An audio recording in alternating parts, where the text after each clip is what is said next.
برادران ملت اسلام، السلام علیکم ورحمۃ اللہ تعالی وبرکاتہ۔ امید ہے آپ تمام حضرات خیریت سے ہوں گے اور آپ تمام لوگوں پر اللہ رب العزت کا احسان عظیم ہوگا۔ ناظرین دوستو، آج کی اس ویڈیو میں ہم بات کریں گے غوث الاعظم دستگیر شہنشاہ بغداد غوث پاک رضی اللہ تعالیٰ عنہ کے ایک دیوانے کے بارے میں، جو ہر سال غوث پاک کی نیاز بڑی شان و شوقت کے ساتھ کرتا تھا، بڑی شان کے ساتھ کرتا تھا۔ کافی تعداد میں لوگ اس کے یہاں غوث پاک کا لنگر تناول فرمانے کے لیے آیا کرتے تھے، غوث پاک کا ذکر سننے کے لیے آتے تھے۔ یوسف مصری نام کا ایک شخص تھا، ایک عاشق غوث اعظم تھا، غوث اعظم کا دیوانہ تھا۔ ایک مرتبہ ہوا کیا کہ اس کی طبیعت علیل ہو گئی، طبیعت بگڑ گئی۔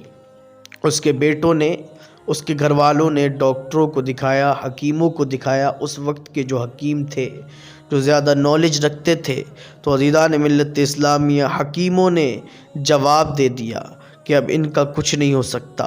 تو عزیزان ملت اسلامیہ، اس کے بیٹے، اس کے گھر والے سب رو رہے ہیں، سب کے چہرے اداس ہیں۔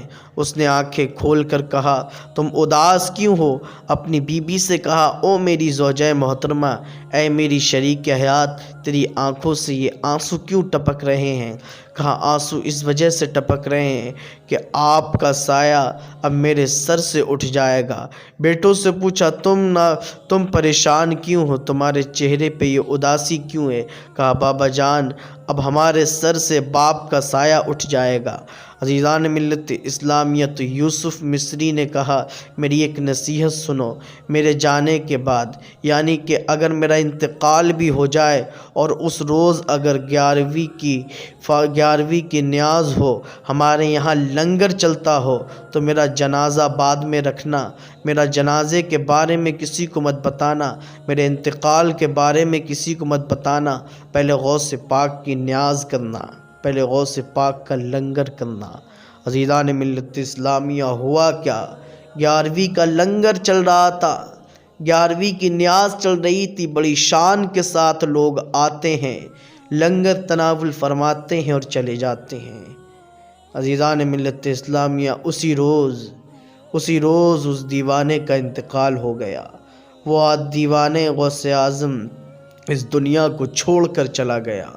عزیزان ملت اسلامیہ، اب ہوا کیا؟ اس کے بیٹوں نے اپنی باپ کی نصیحت پر عمل کرتے ہوئے اپنے باپ کے انتقال کے بارے میں کسی کو نہ بتایا۔ مہمان آ رہے ہیں، بڑی شان کے ساتھ لنگر چل رہا ہے، لوگ لنگر تناول فرما رہے ہیں اور جا رہے ہیں، لیکن بیٹوں نے، باپ نے جو نصیحت کی تھی، اس کی وجہ سے کسی کو نہ بتایا کہ یوسف مصری کا انتقال ہو چکا ہے، یوسف مصری اس دنیا کو چھوڑ کر جا چکا ہے۔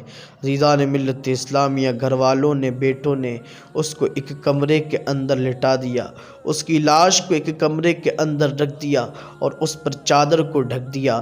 اب لنگر چل رہا ہے بڑی شان کے ساتھ، مہمان آ رہے ہیں کافی تعداد میں، کیونکہ وہ جو نیاز کرتا تھا یوسف مصری غوث پاک کی، بڑی شان کے ساتھ کرتا تھا۔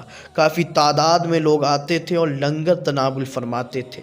عزیزان ملت اسلامیہ، انہی میں ایک بزرگ تھے، ایک فقیر تھے، گدڑی پہنے ہوئے بیٹھے تھے۔ دیکھا کہ وہ فقیر جو بیٹھے ہیں گدڑی پہنے ہوئے، عزیزان ملت اسلامیہ، کھانا تناول نہیں فرما رہے ہیں، غوث کا لنگر نہیں کھا رہے ہیں۔ بیٹوں نے جا کے پوچھا، آخر تم غوث پاک کا لنگر تناول کیوں نہیں فرما رہے ہو؟ کھانا کیوں نہیں کھا رہے ہو؟ کہا، میں کھانا صاحب کھانا کے ساتھ کھاؤں گا، میں کھانا گھر والے کے ساتھ کھاؤں گا، یوسف مصری کے ساتھ کھاؤں گا۔ عزیزان ملت اسلامیہ، تو بیٹوں نے کہا کہ ہم آپ کے ساتھ کھانا کھا لیتے ہیں، آپ کھانا کھا لیجیے۔ کہا، نہیں، میں کھانا آپ کے والد یوسف مصری کے ساتھ کھاؤں گا۔ عزیزان ملت اسلامیہ، جب اتنا کہا تو پریشان ہو گئے۔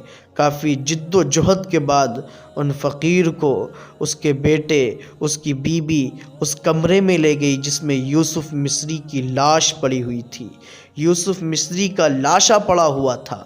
عزیزان ملت اسلامیہ، جب لے گئی کہا بابا دیکھو کہ یوسف مصری ہمارے والد کا انتقال ہو گیا ہے، وہ اس دنیا کو چھوڑ کر چلے گئے اور ہم سے نصیحت کر کے گئے تھے کہ کسی کو مت بتانا کہ میرا انتقال ہو گیا ہے، اگر پتہ چل گیا تو غوث پاک کا لنگر چھوڑ کے لوگ چلے جائیں گے، غوث پاک کا لنگر رک جائے گا۔ عزیزان ملت اسلامیہ، ہوا کیا؟ جب وہ فقیر گھر کے اندر گئے، دیکھا یوسف مصری کا انتقال ہو چکا ہے، بیٹے رو رہے ہیں، ماں رو رہی ہے۔ عزیزان ملت اسلامیہ، فقیر کو بتایا بابا دیکھیں ہمارے والد کا یوسف مصری کا انتقال ہو چکا ہے۔ تو عزیزان ملت اسلامیہ، ان فقیر نے یوسف مصری کے کان میں کچھ کہا اور کہا کہ یہ تمہاری کیسی مہمان نوازی ہے، تم نے ہمیں دعوت پر بلایا ہے اور خود آرام سے سو رہے ہو۔ قسم خدا کی مسلمانوں، اتنا اس فقیر کی زبان سے نکلنا تھا، کہا کہ اٹھ جاؤ اللہ کے حکم سے، اتنا اس فقیر کی زبان مبارک سے نکلنا تھا۔ قسم خدا کی مسلمانوں، یوسف مصری اٹھ کے کھڑا ہو جاتا ہے، یوسف مصری اٹھ کے کھڑا ہو جاتا ہے جب اس کے بیٹوں نے اپنے باپ کو زندہ دیکھا، اس کی بیوی نے اپنے شوہر کو زندہ دیکھا، تو فقیر کے قدموں میں گر کے کہتے ہیں بابا آپ کون ہیں؟ آپ نے ہمارے والد کو زندہ کر دیا۔ تو عزیزان ملت اسلامیہ، وہ جو فقیر آئے تھے جنہوں نے یوسف مصری کو زندہ کر دیا، کہا کہ جس غوث کا تم لنگر کر رہے ہو، جس غوث کے نام کی تم نیاز کر رہے ہو، وہ غوث کوئی اور نہیں بلکہ میں ہی شہنشاہ بغداد عبد القادر جیلانی ہوں۔ سبحان اللہ! یہ ہے غوث پاک کی شان، یہ ہے غوث پاک کا مقام، غوث پاک کی عظمت۔ تو عزیزان ملت اسلامیہ، غوث پاک کی 11ویں کیا کریں، زیادہ نہ ہو سکے۔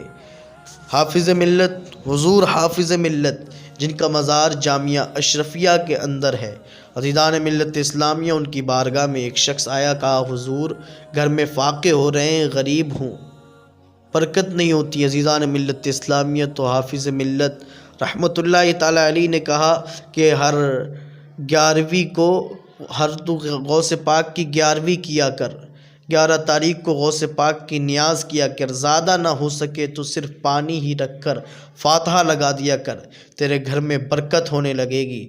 عزیزان ملت اسلامیہ، کچھ عرصہ گزرنے کے بعد کافی انعام و اکرام لے کر وہ مدرسے کے اندر حضور حافظ ملت کی بارگاہ میں حاضر ہوا، اور ہونے کے بعد کہا حضور میرے گھر میں اب اتنی برکت ہونے لگی۔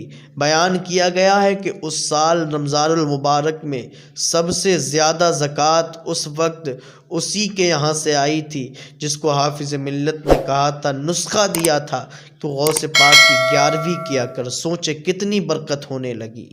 تو غوث پاک کی شان کے کیا کہنے، غوث پاک کی عظمتوں کے کیا کہنے۔